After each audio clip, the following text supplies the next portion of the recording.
శ్రీమాత్రే నమః. ప్రేక్షకులకి ఆ లలితాంబిక అమ్మవారి యొక్క అనుగ్రహం పరిపూర్ణంగా కలగాలని మనస్ఫూర్తి కోరుకుంటూ మనం ఈరోజు చెప్పుకోబోయేటువంటి టాపిక్ 2025 జనవరి మాసంలో ఫలితాలు ఏ విధంగా ఉన్నాయి, మరియు ఏ విషయాల పట్ల మీరు జాగ్రత్తగా ఉండాలి, అదేవిధంగా ఎటువంటి పరిహార మార్గం చేసుకుంటే ఇబ్బంది పడకుండా సంతోషంగా ఉంటాము అనేటువంటి విషయాలు చెప్తుంది నేనైనప్పటికీ కూడా చెప్పిస్తుంది సాక్షాత్ లలిత అమ్మవారిగా భావిస్తూ ఒక్కొక్క లగ్నం తెలియని వారు రాశిరీత్యా చూసుకుందాం. అయితే దీనికంటే ముందు అసలు గ్రహాలు ఎక్కడెక్కడ ఉన్నాయి ఈ జనవరి మాసంలో. గురువు వక్రించే ఉన్నాడు, ఇంకా అదేవిధంగా కుజుడు కూడా వక్రించి ఉన్నాడు ఈ జనవరి మాసంలో.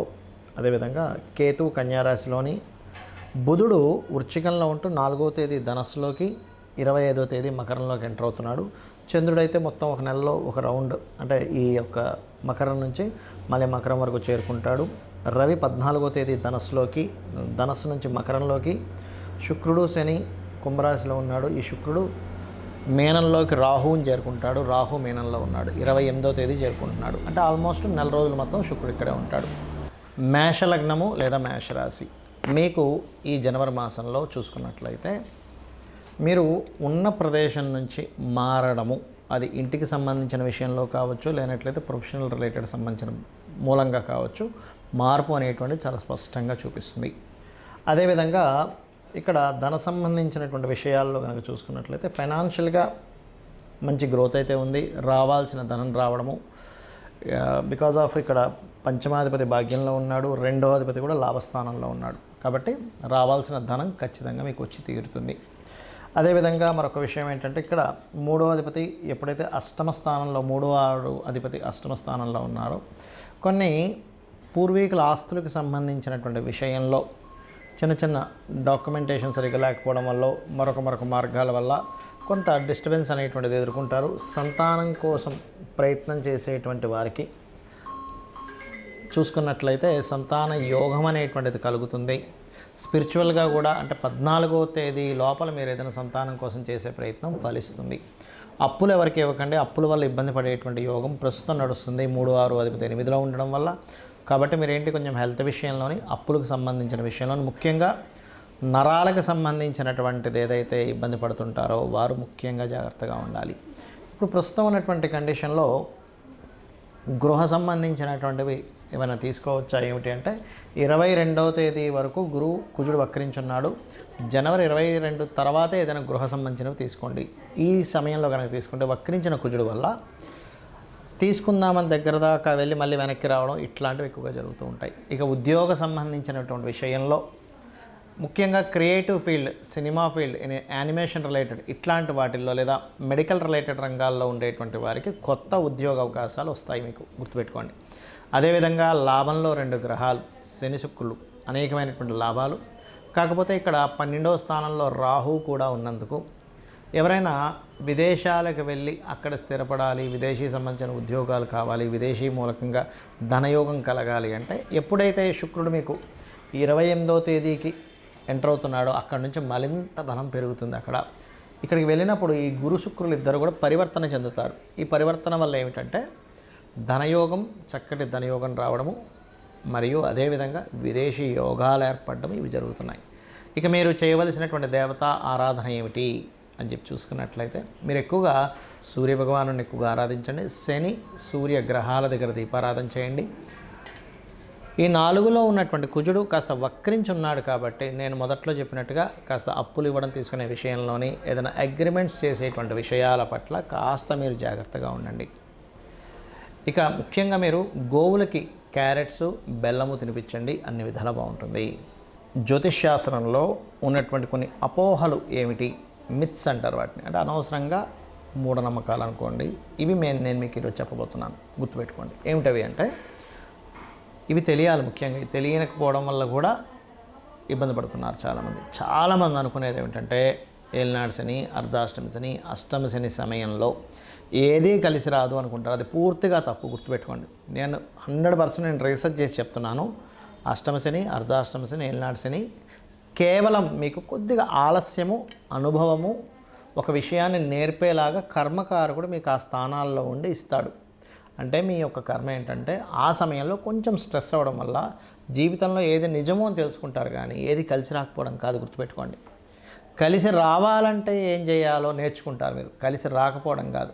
ఎందుకంటే నేను దీని మీద 140 మంది ప్రెసిడెంట్ల జాతకాలు చూశాను.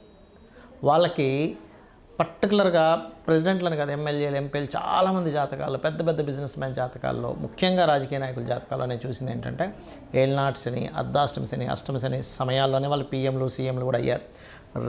మీకు ఎందుకు, మన నరేంద్ర మోడీ గారు ఏళ్ళనాటి శనిలోనే ఆయన పీఎంగా ఉన్నది వృశ్చిక రాశి.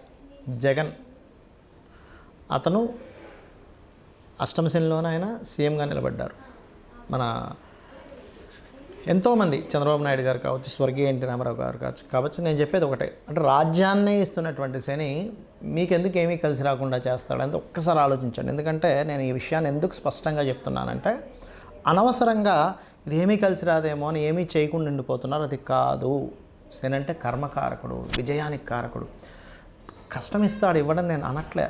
స్లో మూమెంట్, స్లో ఉంటుంది. కానీ అదే శని భగవాను కనుక మీరు చక్కగా దీపారాధన చేసి రెగ్యులర్గా ఒక ఆంజనేయ స్వామి ఆలయమో, నరసింహస్వామి ఆలయమో, స్కందుడు ఆలయానికి వెళ్ళారనుకోండి, 100% పాజిటివ్ ఫలితాలు ఇస్తాడు. అది. ఇక రెండవది ఏంటంటే కాలసర్పదోషం గురించి చాలామంది భయపడుతున్నారు. కాలసర్పదోషం కాలానికి సంబంధించినటువంటిది. అంటే దేశ కాల సంబంధించిన పరిస్థితులు ఎలా ఉంటాయి చెప్పేటువంటి అంశం. జన్మజాతకానికి అప్లై చేయకూడదు కాలసర్పదోషానికి, కేవలం సర్పదోషాలను మాత్రం అప్లై చేయాలి. మరి కాలసర్పదోషానికి ఒక ప్రెడిక్షన్ ఉంటుంది కదా అంటే ఉంటుంది, దానికి ఒక ప్రెడిక్షన్ ఉంటుంది, అంతేగాని ఎందుకు కలిసి రాదని కాదు. మెగాస్టార్ చిరంజీవి గారికి ఉంది కాలసర్పదోషం. ఎంతోమంది రాజకీయ నాయకుల్లో పెద్ద పెద్ద రేంజ్లో వెళ్ళిన వాళ్ళకి, పెద్ద పెద్ద బిజినెస్ పీపుల్కి నేను చూశాను కాలసర్పదోషం. మరి వాళ్ళు ఎందుకు అలా ఆ రేంజ్లోకి ఎదిగారు అనేది ఒక్కసారి ఆలోచించండి. ఆస్ట్రాలజీ 100% ఉంది, కానీ దాన్ని రీసెర్చ్ చేసి దాన్ని అర్థం చేసుకొని దాన్ని ఎలాగ మనకి ఎందుకు అందించారనే విషయాన్ని పూర్తిగా అర్థం చేసుకోవాలి. అలాగే మరొక విషయం ఏంటంటే, ఒకటి, ప్రతిసారి కూడా మనం ప్రతిదానికి కూడా ఏలినాటి శననో సర్పదోషం ఉందనో పెట్టుకుంటాం. అలా కాదు. పర్టికులర్ భావం అంటే మీకు వివాహం అవ్వటం లేదు, ఓకే, 7th లార్డ్ ఎవరయ్యారు చూసుకొని ఆ 7th లార్డ్ బలహీనంగా ఉన్నాడా, అందుకే అవ్వట్లేదు, దాన్ని చిన్న చిన్న మంత్రాలతో, లలిత సహస్రనామం ఉంది, అందులో ఓం కామేశబద్ధ మాంగళ్య సూత్ర శోభిత కందరాయ నమః ఖచ్చితంగా ఇంట్లో కూర్చొని చక్కగా చేసుకొని ఫ్రీ అయిపోతుంది దానికి. అంతేగాని అమ్మో దీనికి ఏదో లక్షలు కట్టించి పూజ చేసుకోవాలి అప్పుడే నాకు ఆ దోషం పోతుంది అనేటువంటిది కాదు. కలియుగం కొన్న గొప్పతనం ఏంటంటే నామస్మరణ చేత పోతుంది, క్లియర్ అయిపోతుంది. మీ దగ్గర డబ్బులు ఉన్నాయి, నేను చక్కగా పూజ చేయించుకుంటాను, ఇంటికి పురోహితుని పిలిపించి ఒక హోమం చేయించుకుంటానంటే చేయించుకోండి, ఏమీ తప్పు కాదు. అది ధనం ఉంటే చక్కగా ఇంటికి పురోహితుని పిలిపించుకొని చక్కగా పూజ చేసి అతనికి దక్షిణ ఇచ్చి 10 మందికి భోజనాలు పెట్టండి. దానివల్ల ఒక సిస్టమ్ అంటే మనీ సర్క్యులేట్ అవుతుంది, దానివల్ల దేవతలు కూడా ఆనందిస్తారు, నేను కాదనట్లే. కానీ డబ్బులు లేకపోయినా అప్పులు చేసి మాత్రం ఎట్టి పరిస్థితుల్లో మీరు పూజ చేస్తేనే వర్కౌట్ అవుతుందని మాత్రం ఏమీ లేదు. ఎందుకంటే భగవంతుడికి అన్నీ తెలుసు. అయ్యా ఈ వ్యక్తి దగ్గర డబ్బులే ఉన్న దాంట్లో సంతృప్తిగా నాకు చేసుకుంటున్నాడు అని భగవంతుడికి తెలుసు. భగవద్గీతలో చాలా స్పష్టంగా చెప్పాడు ఆయన. ఏంటంటే మీరు గనక అంటే పత్రమైనను, పుష్పమైనను, ఫలమైనను, ఉదకమైనను ఫలాపేక్షరహితంగా నాకు సమర్పిస్తే నేను దాన్ని ప్రీతితో స్వీకరిస్తున్నాను అన్నాడు. ఉదకం అంటే చిన్న నీటి చుక్కండి. కాబట్టి ఎక్కడా కూడా ఇది చేస్తేనే అవుతుంది, లేకపోతే నాకు ఇది అవ్వదు అనేటువంటిది లేదు. నామస్మరణ చేయండి, కేవలం నామస్మరణ కూడా మిమ్మల్ని ఉద్ధరిస్తుంది. డబ్బులు ఉన్నాయి చక్కగా చేసుకోండి, ఏం కాదనట్లే.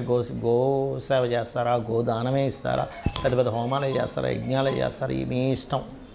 బట్ లేనప్పుడు మాత్రం అప్పు చేస్తేనే అవుతుంది అనేటువంటి మూఢనమ్మకం నుంచి బయటికి రండి ఫస్ట్ మీరు. అలాగే మరొక విషయం ఏంటంటే జ్యోతిష్యము, వాస్తు.